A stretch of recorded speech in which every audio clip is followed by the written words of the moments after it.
Bangladesh economics olympiad 2025-এর Dhaka ও Chittagong round থেকে বাছাইকৃত 65 জনের বিশেষ সেশন অনুষ্ঠিত হয়েছে। অলিম্পিয়াডের ব্র্যান্ড অ্যাম্বাসেডর ও জাতিসংঘের দুর্যোগ ঝুঁকি হ্রাস ফেলো মোহাম্মদ মানসুরুল হক জানান, এখান থেকে সেরা 5 জনকে বিশ্বমঞ্চের জন্য প্রস্তুত করা হবে। মনির হোসেন তপু রিপোর্ট। রাজধানীর গুলশানে ক্যাপস্টোন ইন্টারন্যাশনাল স্কুলে বাংলাদেশ ইকোনমিক্স অলিম্পিয়াডের শেষ রাউন্ডে লড়ছেন 65 শিক্ষার্থী। Out of 63 countries, Bangladesh can bring something better and our name could be highlighted in the International Economics Olympiad podium.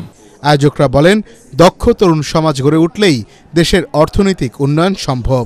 বিশ্বমঞ্চে fight করার জন্য এই বাংলাদেশের সেরা 5 জনকে আমরা বিভিন্ন ধরনের অ্যাক্টিভিটিস করাবো, যাতে তাদের স্কিলটা ডেভেলপ হয়। ওই মঞ্চ থেকে যাতে বাংলাদেশের এই 5 জন ভালো কিছু অ্যাচিভ করতে পারে, ভালো কিছু অর্জন করতে পারে এবং বাংলাদেশের মুখ উজ্জ্বল করতে পারে, এটা হচ্ছে আমাদের প্রত্যাশা।